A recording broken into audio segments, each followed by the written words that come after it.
So yeah, so I definitely did some biking in high school, and there was some really nice rides in Western Massachusetts where I grew up. But really, what got me into long distance cycling was between before my junior year of college. I was living with a friend up in Portland, Oregon, and he said, "Hey, let's bike to school," and that was in down in the Bay Area. And I said, "Yeah, that sounds great." And so we did a 9-day trip down the Oregon and California coast, and this was back in 2000 or nine, and it was just incredible. And it was just like so much of it was just an incredible way to travel and see things. And on that trip, I met someone who there's a lot of people who actually bike on the coast. It's a very popular route for long distance bike tours, and it's a great first bike tour if you're interested in doing something like that. I met someone who was on a trip who had biked the whole length of the Americas.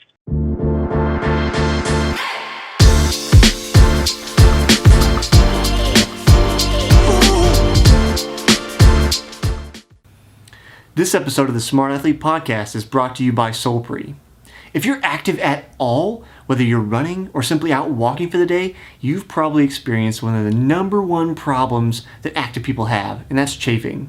Solpre's all-new, all-natural anti-chafe balm solves that problem while feeding your skin the vital nutrients it needs to be healthy. If you'd like to stop chafing once and for all and treat your body right, go to Solpre.com to check out the anti-chafe balm today. That's SOLPRI.com. Welcome to the Smart Athlete Podcast. I'm your host, Jesse Funk. My guest today is a cyclist and a data scientist. He has his master's in Earth Systems Science from Stanford. He's a director of research and innovation at Global Fishing Watch. We're definitely going to get into that. And he's the author of the Bicycle Diaries. Welcome to the show, David Kroodsma. Thank you. David, did I get your last name right? I did not. That's the one thing I forgot to ask you about before we got going. Oh, you said it. You said it completely correct. Kroodsma. Okay. I was like, I got going through your read-through, and I was like, that's what I didn't ask him before we got going, was clarified on the last name. But I was like, I'll take a shot at it. So, let's talk cycling. It's one of those things where, so I cycle just because I'm a triathlete. I don't know that I would have really gotten into like road racing or anything. So I have some familiarity with the culture, and kind of, being in the U.S., it's a part of every kid's childhood, right? Like, we all have bikes at some point, but not very few of us decide to take a 20 plus thousand mile journey across a continent. So how did you get into cycling? Did you start as a kid? Where did that journey start? So I definitely did some biking in high school, and there was some really nice rides in Western Massachusetts where I grew up. But really, what got me into long distance cycling was before my junior year of college. I was living with a friend up in Portland, Oregon, and he said, "Hey, let's bike to school," and that was down in the Bay Area. And I said, "Yeah, that sounds great." And so we did a 9-day trip down the Oregon and California coast, and this was back in 2000 or nine, and it was just incredible. And it was just like so much of it was just an incredible way to travel and see things. And on that trip, I met someone who there's a lot of people who actually bike on the coast. It's a very popular route for long distance bike tours, and it's a great first bike tour if you're interested in doing something like that. I met someone who was on a trip who had biked the whole length of the Americas, and he told us about that trip, and it was immediately that idea was in my head, and I knew it was something I would have to do. So, I mean, why does that moment impact you so much? Because I know there are plenty of people that say, they see something and they go, "I'd love to do that, or that would be awesome," but the follow through, I'm sure the follow through on that kind of like idea is pretty small. Like, you've probably met people that, have talked to you about your journey and said, "That's really cool, I'd love to do that," but they don't actually do it. So how does that get like that germinated? Yeah, I think it was an idea, and I didn't think I would do it that soon. I thought I would have to go, have a full career first or do other things. But it was this idea that kind of just stuck with me, and I just knew I wanted to do it, and it kept on coming back to it. And it just seemed like the most exciting thing to do. And the thing about it is it's incredibly cheap. Like Mm. it doesn't cost, especially so if you don't the whole cost of biking for a year and a half to the tip of South America is like less than a new car, Mm. a nice new car, right? Or a medium nice new car is what it actually cost. And so, the true cost of it is taking time off of your career to do that, right? So that's Right. the actual cost. It's not it's the opportunity cost, the other things you can do. So you just, I think it's all you need is time, and almost anyone can do it. How do you get over that fear of, like you mentioned, the kind of opportunity cost of your career, putting that on hold? I've spoken to a few people now that have kind of made, I'll say, journeys or treks across various terrain, and all seem to say it was worth it. But at least in my own mind, if I think about, okay, I'm going to do this, there's this like fear or trepidation or anxiety about like I'm going to be missing out on something else. Did you experience that, or like how would you suggest getting over that? This is actually very interesting. I've done this twice in my life. So I did this trip from California to Argentina when I was in my 20s, and then my wife and I we took off 10 months in our 30s to do a trip across Asia from Turkey to Istanbul. And it's very interesting that both the response of my friends and the feeling of the trip was very different at those different stages in life. In my 20s, it just felt like there was no, like, it was okay to take a year away from my career because it wasn't like there was a clear next thing I was doing. Like I thought about going to grad school to get a PhD. And in some sense, there was like kind of that more academic route, which would be a little harder to take that year off. But there wasn't like a clear thing. And all of our friends were like super excited about that trip. When you're across Asia 10 years later, it felt very much like, oh my gosh, we got to be working, we got to be having a family. And our peers who are in their 30s they seemed less envious, which I thought was kind of interesting. Like people had other things they were doing with their lives. So I think there is very much a state of life there. But I also think there is something to be said for not, I think we do get too set on the, like, this is my track, this is what I have to do. And like, really, what's the point of being here if you're just trying to follow that track? Mm-hmm. And so, I mean, is that the big summation of the journey? Basically, like, don't be afraid to make that leap to something you want to do, because otherwise, if you only stay in your own lane, like, what's the point? I don't know. I mean, I think this is different for every person too. Like, I don't want to be overly prescriptive. I think some of us have a extra or maybe even unhealthy need for a new adventure, Mm-hmm. right? Like, there's some people are probably happier than I am and just not traveling and Mm-hmm. doing that. But I think for some of us, um, it is. I think that the fear of it should not be the barrier. I will add that I think that there are, for these types of trips, it's important to go on. There's a lot of, like, the bike travel thing is also something worth saying. There's a lot of skill to it in terms of how you do it, and a lot of familiarity, from like fixing tires to knowing where to stay. Mm-hmm. And it was really important before I did that bike trip to Argentina that I'd been along on bike tours first. So, right, my friend and I did that bike trip down the coast, and we did a bunch of new ones. And then I actually biked across the country with my dad in 2003, which was, a great preparation for it. Mm-hmm. So I think there's kind of like building those skills. But the funny thing is I'd never been on a trip by myself until I went out my front door and started biking to Argentina. And suddenly on the first day, I was like, oh wow, I've never done this by myself. I hope I like traveling by myself because I'm going to be doing it the next year and a half. There's something like, that's another. It's a fear, but like, I feel like people that biking or not biking, however, whatever your mode of travel is, I feel like people that take that leap to go somewhere by themselves have a completely different experience than if you go with somebody else, loved one or not. It's your agenda, right? It's what you want to do for the day. Well, I think for bike touring, so the thing about bike touring is it's like there's a lot of things I love about it. Part of it is the athletic endeavor, right? Like, I love exercising all day. I feel good.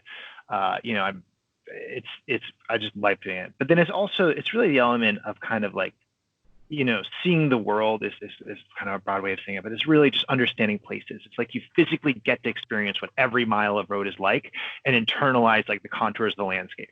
So it's like when you bike for a day across the landscape, you really understand what the hills are like. You really get a sense of what the vegetation is like. Mm-hmm. And yeah, sure, you'd be better if you're walking, but then you wouldn't be able to cover that. You couldn't. Be harder to cover something at a continental scale. But then the other really fascinating part of it is the cultural. Okay, because you're in this weird space on a bike. You're in the wilderness. You're in places where there's roads, and so you're seeing people and civilization the whole way you go. And when you're by yourself, you have very different interactions with people who live along the road than when you're with a group. Mm-hmm. And I think this is really important. I found this because on my trip, I actually spent on my trip to Argentina. I spent a lot of time with. I spent a week here, 2 weeks there, biking with other people. I had friends join me for parts and others. And when I had a friend with me, it was much harder to be invited into strangers' homes. Mm-hmm. Right? It was much easier for people to invite a single person, and I met fewer people. And the trip was more about my interactions with the person I was traveling with than my interactions with the rest of the world. So I think for the bike touring, there was it was really nice traveling alone for that reason. Like I learned more. My Spanish got better. And I wasn't as lonely as I would have thought I would be.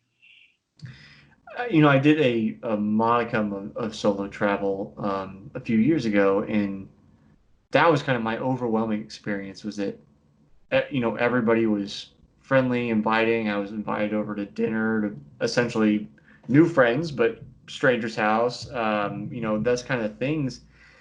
Whereas, yeah, when I've traveled with other people, it's like you. I don't know if it's. I'm not sure why you find that difference. Is it a matter of those other people?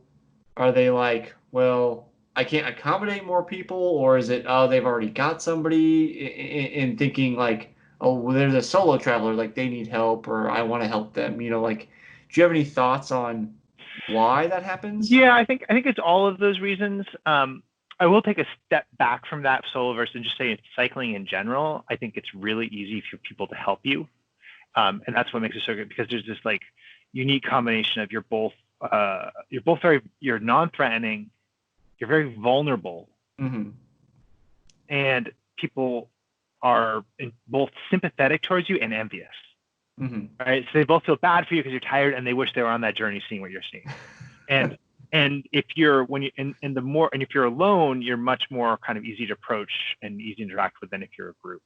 I do think I actually think a couple traveling together is very similar to traveling alone. Like it's like because you're a very tangible unit as opposed to that people understand. Whereas you have like 2 or 3 guys, then I think it's actually harder. So I found a couple was pretty good still for meeting groups and having to be invited in. Yeah. So I think I think that's and that's one of the reasons I love about bike touring is that cultural element of meeting people and seeing what the world is like. And I can't get into that. Like I could go on and on about this getting invited to people's homes because it's real. And and I think that cycling uniquely allows that because you end up in places where people aren't that used to seeing tourists, so they're really distracted you, and you have that like sympathy and envy and wanting to help you thing. And so over the course of these travels, I got invited into dozens and dozens of people's houses and even slept in them. And it's a way when you just spend a few hours in someone's home, you understand what their life is like almost so much better than you could going to work with them every day for a year or other ways. And so it's this like window into how so many people live across several continents. And I just think that's incredible. It really kind of gives you a unique perspective, but I also think about there's the admonition. I don't know if you had the slogan when you were growing up. I think you're a couple years older than me, but the whole like stranger danger idea where it's like don't talk to strangers, and that's what we tell kids. But then really as you grew up, and if you take like a solo journey, like talking to strangers is all not the entire point, but a large point, at least for me. And meeting people you don't know, like how are you going to have these experiences and get invited to people's houses without talking to strangers? So it's like this kind of odd dichotomy of where growing up being told not to do this and then going and doing that exact thing as you get older. So I think that the danger thing is very interesting. You have to be careful. Like there are very dangerous people and places, but the vast majority is very safe. Right. And so there's this art of trying to be smart about where you need to be careful of people and not. The biggest danger on a bike trip is getting hit by a car, far and away, right? But after that, especially in places in Latin America and especially Central America, there are some very dangerous places that are armed, and there are people, and you need to be on the lookout for that. And so there's talking to other bike tourists who have been different places, and then there's always get local knowledge. Everyone will tell you the next town over the hill is dangerous. Only when they start saying where you are, their town is dangerous, then you start listening. So if they're saying the places where they live is dangerous, so it's really only believe people about where they live. And it's really interesting how everyone's experience is so local. Like, I live in Oakland, and, there are some very dangerous parts of Oakland, but I just don't spend time there. So I can't, and that says as much problems out of Oakland as anything I could say, especially right now. But my point is, I don't actually have that experience. I couldn't actually tell you avoid this street or avoid that one. You'd want to actually talk to someone from that side of town. And so everyone's knowledge is very local, and it's very hard to get actual knowledge. So think about Colombia. I wanted to bike Colombia back in 2006. And everyone's been like, don't bike Colombia, don't bike Colombia. Well, Colombia is the size of Texas and California combined. Like, I'm sure I was like, I'm sure there's very safe parts of it and very dangerous parts of it. And I need to find out which is which and just avoid it. Because I bet you there's parts of Colombia that are safer than all the rest of my journey. And that's true. There are parts, and I was able to get in contact with people that worked at this. I actually did lots and lots of emails to try to find people who knew which parts to avoid. And so you want to, whenever someone has specific advice about, like, oh, go here, don't go here, go there, then that demonstrates that knowledge. But everyone will say don't go there, it's dangerous, and that usually is not helpful advice. So I want to back up a little bit. What do the logistics look like when you're setting out on this journey? Is it just a matter of, like, I got my pack back, I've got my bike, like, I'm going to head out the door? Or is there more like, this is my path, these are where I can stop, this is where I'm going to get food? How much, like, how regimented is your journey, I guess? That's a good question, and there's a lot of system to it in terms of knowing the right level of detail to plan. And it's this knowledge is interesting. It's something I've basically built up from doing lots of bike touring. And it's hard to explain, like, exactly, oh, you do this, you carry that. But generally, the way I like to do it is I plan out, okay, in 7 days, 8 days, I want to be at this city. And I usually plan out like a few months ahead where I was going to be and roughly. And so, like, I look at the map, okay, it's this distance, in 7, 8 days, I want to be here, but I don't plan where I'm going to stay each day in between. Okay. Except I make sure that it looks like reasonable places I could stay. So if I'm going to go through cities, you need to be able to get a hotel or find someone who you can stay with. There's a really great network now for bike touring called Warm Showers, which is like couch surfing, but just for cyclists. So it's, I think, much better. You get really good people. And so that's a good way. So you have to email them ahead so you can kind of have places to stay there. In Latin America and big cities, I often found I could stay at fire stations. I just show up and ask, hey, can I stay at the fire station? And in the countryside, you can either find a place to hide a tent, or you can make friends with someone and they'll let you camp on their yard or in their house. And oftentimes you'll have this weird density of housing. I only like to camp if I know no one can see me, because then it's probably quite safe. That means, like, only maybe one person or two people will stumble upon me. But if a random person stumbles upon you, the odds that they'll try to do something nefarious is quite low. But if they can see you, then news can get around. So you try to stay hidden. So in the countryside, you either try to hide or you try to make friends and ask someone. And the way that works is you approach someone on the road and you ask, hey, is there somewhere I can camp safely? And what happens is usually they'll say, oh, you can go over there, you can go over there. And then you just keep asking people until someone says, oh, you can camp in my yard. And then you'll be safe if you're in someone's yard, because they'll be basically guarding you. And about half the time they invite you in and half the time they don't. But you have to, that's the key. And it's really the trick is you got to be all self-contained. So basically, an hour before sunset, you need to be able to look at the map and think about where you'll end up and see if that's reasonable. Then you need to fill up a water bladder so that you can camp anywhere. So I fill up I fill up 6 liters of water in a bladder, maybe 10, depending on where I am, and to make sure that I can cook and I have my dinner and my breakfast and I have everything I need. So if someone asks me to camp in their yard, all I'll need is a bathroom and I won't need to use their house for anything. So just to be able to make sure I'm totally self-sufficient. Mm-hmm. And so there's tricks like that. And then there's just the being able to decide like, oh, I think I can camp back there. I camp back here. And then being able to understand what types of people what types of interactions and landscapes people will let you camp in their yards. Mm-hmm. And these it seems like there's a lot of, I'll say skills, but just ways to think about, staying safe, having a successful, positive journey. Like, is these things you picked up kind of on those previous smaller treks with your friends, with your dad, that kind of stuff before heading off on the long Mm-hmm. one? Mm-hmm. Yeah, I think that's it. And there's also, there's a lot of intelligence about what kind of equipment to carry for this too, like making sure, like a really lightweight tent, and then what stove to carry, and then being able to fix your bike because everything will break down at some point. Yeah.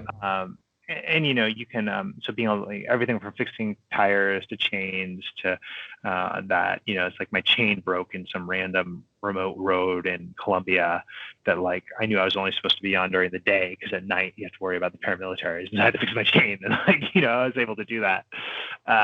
But it's there is a lot of knowledge, but most of the time it's not as high stakes as I just described, and you learn it by doing. Mm-hmm. So thinking about that though, you're talking about your Spanish getting better. Did you have any basis in that, or was that just like, I'm bringing a dictionary and I'm going to learn it on the fly? I had taken it in high school, so I had basic Spanish, but it wasn't very good. Right. But yeah, I spent a lot of work as I was traveling, talking to people and reading. Mm-hmm. My Spanish has deteriorated a lot since then, so I'm not, I'd say I was pretty fluent by another trip, but right now I am not. But yeah, it was interesting too.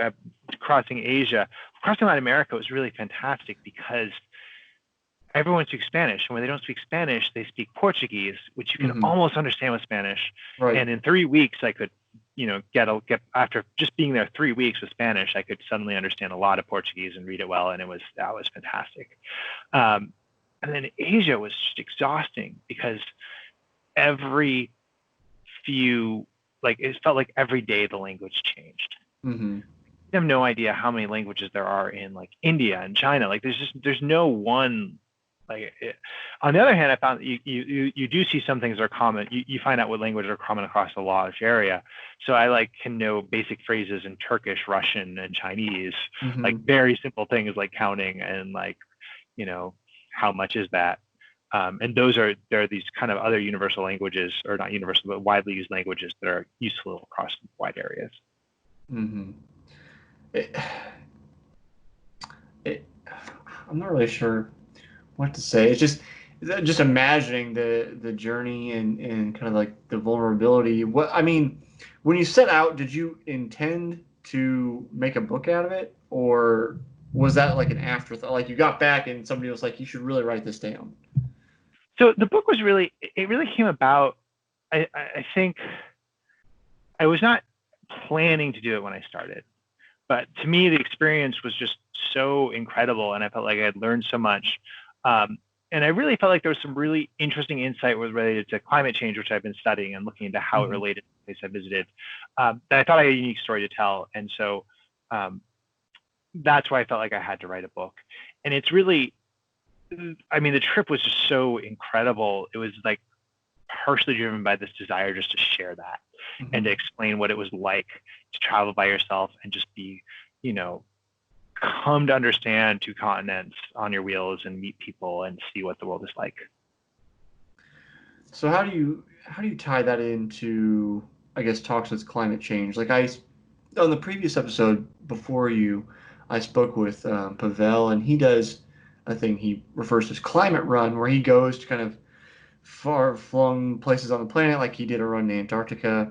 and then he comes and does, I'll say, tours, speaking about climate change and then how it relates to the places that he's gone and that kind of stuff. So how do you kind of bring your journey back around to that conversation?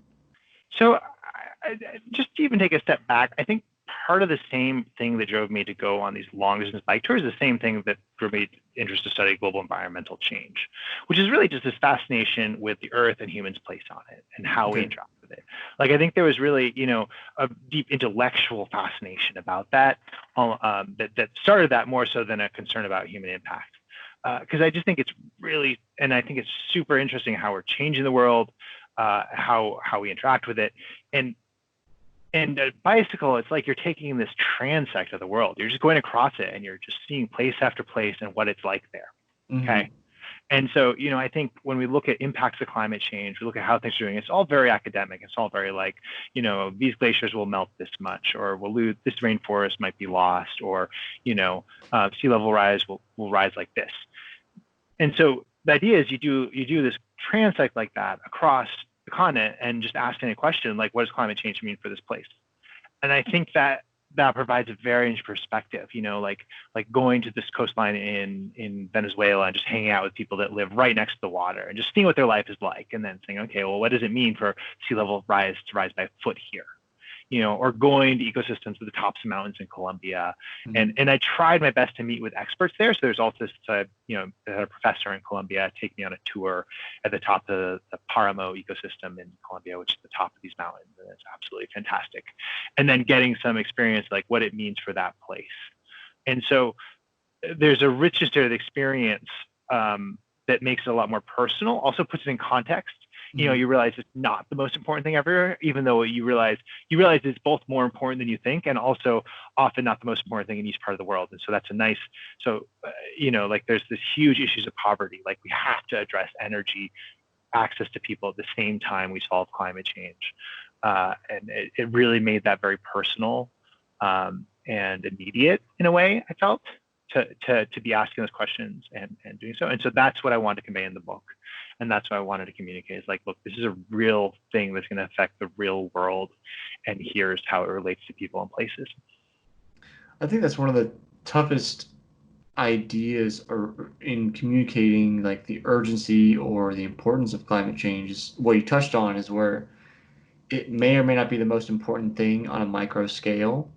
So, you'll have clusters of people that go, well, it doesn't affect me, so what? Right. Whereas like you and people that have done stuff like you and seen this kind of, sorry, didn't turn my ringer off. They have seen this kind of transsectional, cut of an entire continent. It gives you a unique perspective to see just, I don't want to say that changing cultures, changing climate, and gives you like an internal sense of it. I guess I think about, I should step back and say, there's one thing to say, okay, let's look at the numbers. We know the numbers, right? But it's a different thing to, I'll say, feel the numbers. Do you know what I mean? Yeah, and that's exactly so. Right, the real challenge is that this bike tour is great for me feeling the numbers, right? Like I got there, I felt it, and I'm like, okay, how do I get other people to? And I wrote a book, and that if you read that book, you get a sense of it. But really, what you should do is you should go out and bike across Latin America yourself. Right. Like it's hard. It's really just trying to communicate that wonder of of the world and our connection to it. Yeah. So I'm a little fuzzy on the timeline here. Did you take the trip before or after doing your master's at Stanford? So I did my master's, and then I worked it with I worked in the lab of my advisor for a few years before the trip. So I'd been doing all of this work beforehand, and that's what kind of motivated me to do it. And then I came back and worked for a long time in working on climate advocacy and policy. Okay. And so then now you're working at Global Fishing Watch. So I'll let, instead of me explaining it, I'll let you explain kind of what's the mission or purpose of Global Fishing Watch. Um, you asked me to? Sorry. Yeah, you go ahead and Okay, explain it, because I was like, I so, read about it, but so I the always like goal to of let you explain it your yeah, way. yeah. So. So Global Fishing Watch, our goal is to monitor all the world's fishing activity using big data and satellites. And the way I came to this position was actually working over a decade ago on increasingly doing more in data science. I studied physics and have a strong technical background, um, and and doing more data science and realizing, that seeing all of this, there's all these new satellites that are being launched that can monitor the Earth really well, and there's just this avalanche of new data coming in, and realizing that there's this huge opportunity to do environmental data science that would help out how we manage the world's resources. And just seeing it as a field that was really growing and I wanted to be a part of, and it was the right aptitude and abilities for it. And so that's where I started focusing my work, and then got connected with, after my wife and I did our trip across Asia, came back and got connected with Sky Truth, which is an organization that uses satellite data to be an environmental watchdog. And so they look at oil spills and other things. And this Global Fishing Watch was the most exciting project that they had. And that's what I started working on. So then I worked closely with the researchers to do science. And that was just really exciting, being able to do science. And the thing that's so exciting about it is that our data for the oceans has been, especially for fishing, has historically been very poor, which means there's huge opportunity to improve it and do so. And so it's basically this, direct opportunity to work on how we improve management of 2/3 of the world's surface using data and science. And so that has been incredibly fulfilling. It's not as focused on climate change as my previous work has been, but I think it's also extremely impactful and high value and a great application of the new kind of big data Earth monitoring things. And again, it's the same thing, trying to understand at scale how humans are interacting with the planet is the thing that really fascinates me. Yeah, I mean, but at the same time, when we're collecting data about, fish in this case, climate change and our effect in other ways can affect that. It's tough to say, even though you guys are monitoring on a global scale, it's also within a niche, right? It's not like you're trying to track all the complexity of the entire system in one model. So it's like you can still take, theoretically, can still take the data that you guys are collecting and hook it up with other data and say, are these correlated? Is there any causation? Obviously, causation is much harder to prove than just correlation, but so I wouldn't, even though you say it's not as related, I would still argue in your favor that it is pretty related. Yeah, and what fundamentally we're tracking are people. Mm-hmm. What we're tracking are fishing vessels, and that's we're looking at how are people interacting with the planet, and okay. it is that same fundamental question of like, how are we doing it and how should we do it, and what are the impacts of how we're doing it. And I think that's one of the biggest questions for humanity writ large is how do we because now we manage the planet.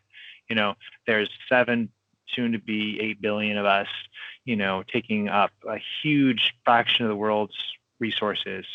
How do we do that in an equitable, fair way that is also preserves it for the future generations, and leaves enough nature intact for whatever we think is the right amount of nature to be left intact? Like that, and those questions really have to be answered through some type of international cooperation. It can't be each one for themselves. Yeah, see, I was just getting ready to ask you I'll call it the dumb person question, but I don't mean that in a derogatory way, but just like the question of basically, well, if I don't eat fish, why do I care what you do? And it's about that like stewardship. 1 billion right? other people eat a lot of fish, right? And hundreds of millions are employed by it. So and it's 2/3 of the world's surface that is taken up by the oceans. I mean, it's part of the world we live on. And we're, you can see this we live in a global economy, whether we like it or not, and that's what we have to do.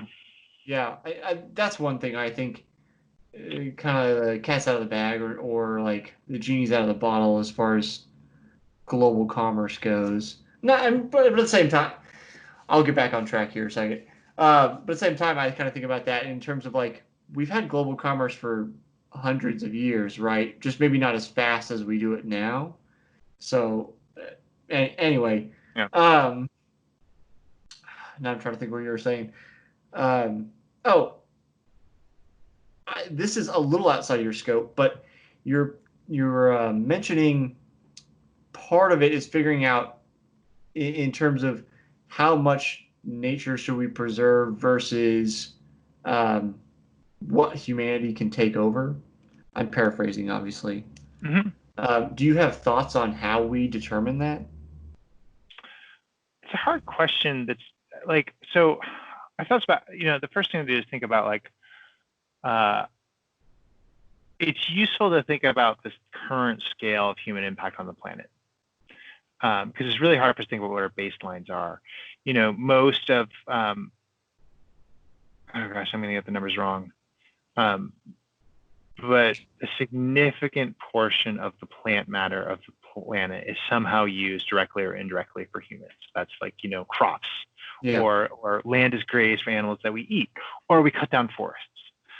It's a significant portion. It's lower in the ocean, but it's still high basically through the fish we extract.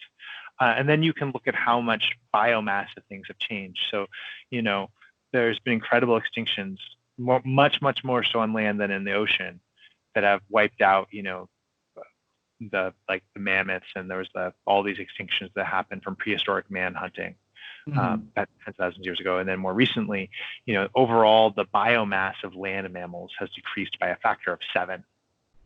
And there's more biomass in cows in domesticated mammals than wild animals.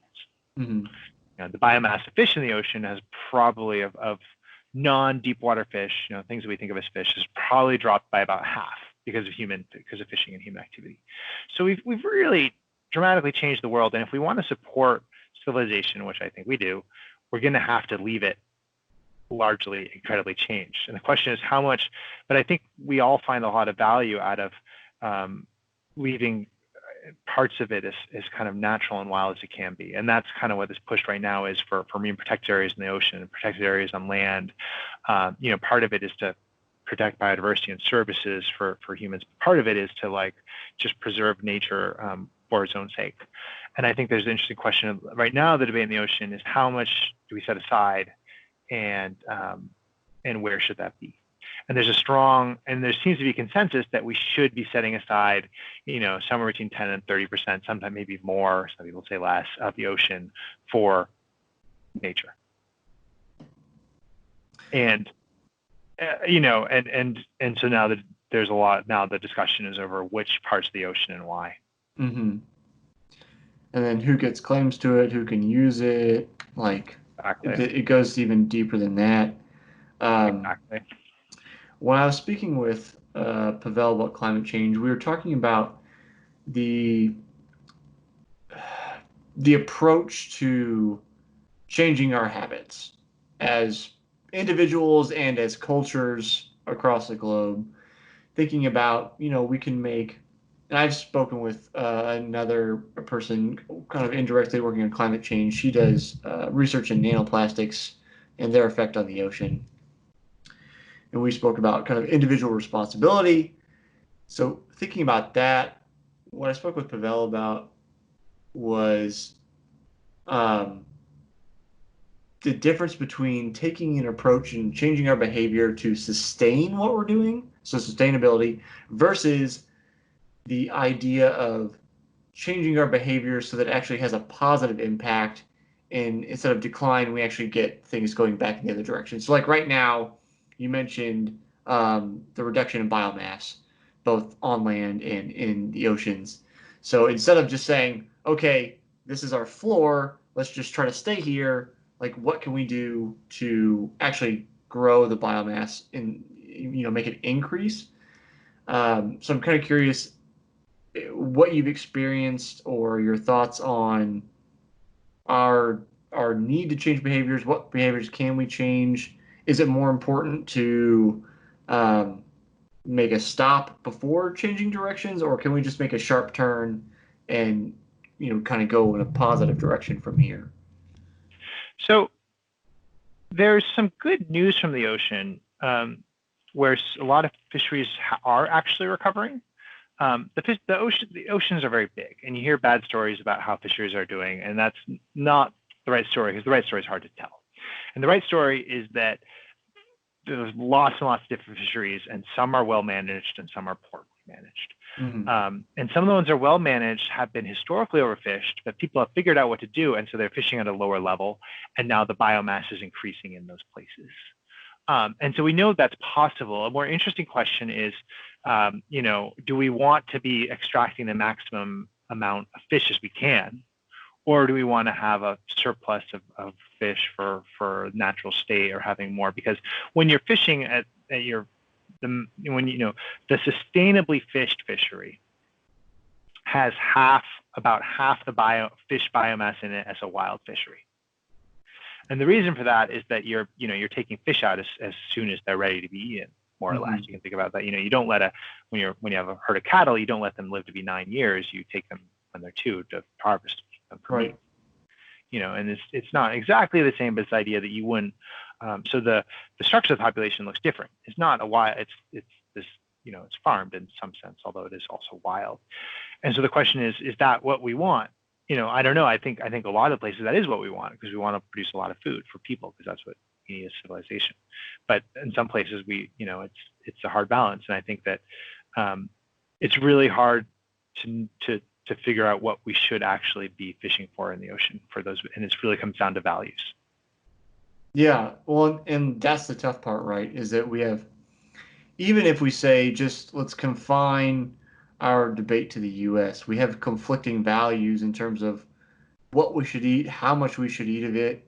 I recall having this conversation with a friend in college.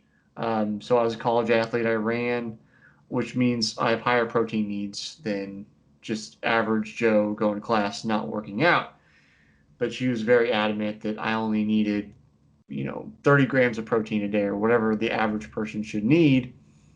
So it's like, not only was there a kind of clash of values because she was a vegetarian, but also like there's education, like what do I say, not a dichotomy, but a split in education there, where it's like I know I need more because of the demands I'm placing on myself. So it's like, how do you come to a consensus even in a relatively homogenous culture as the U.S. compared to the U.S. versus the eating habits of China versus India, where there's conflicting cultural and like socioeconomic values?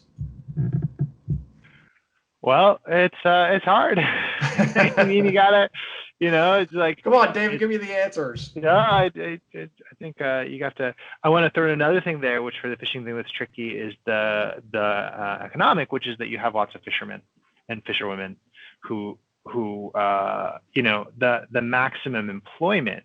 Like if your job is to maximize jobs, and then it's actually overfishing. It puts the ecosystem in a bad place. But you have more people have jobs, and so you fix the ecosystem, people lose their job. And that's a real problem, and that's something that we should care about, and it's hard.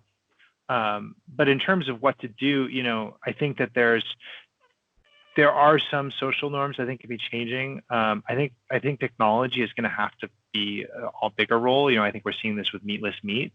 It's actually quite good in a lot of cases, and I think the technology for that will increase. And so then you'll be able to produce more meat with fewer inputs. So as our hour is kind of winding down, there's a question I'm asking everybody this season or this year of the show. We'll jump back into sport, and basically I'm asking everybody, what do you think the purpose of sport is?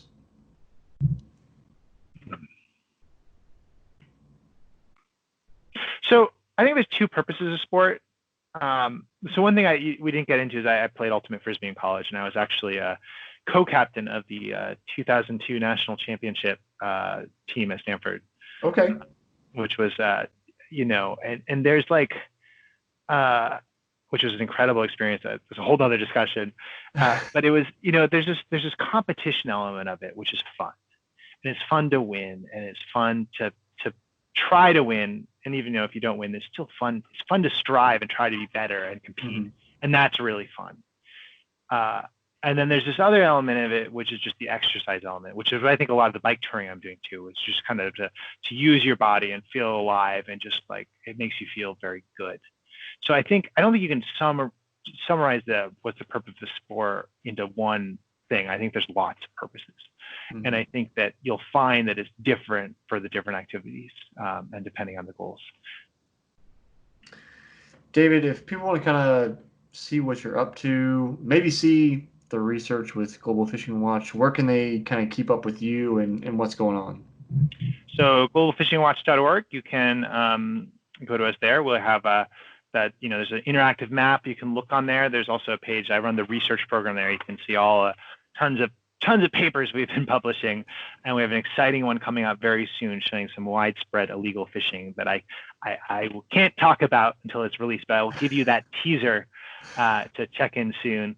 And so that's the best place to do so. I also have a website, rideforclimate.com. I haven't been updating it too much recently, but that's where information about the book is that you can get on from any seller, online seller.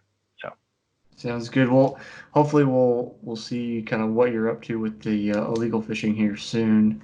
So everybody check that out. It's at globalfishingwatch.org, correct? That's correct. All right. Thanks for spending time with me today, David. All right. Thank you, Jesse.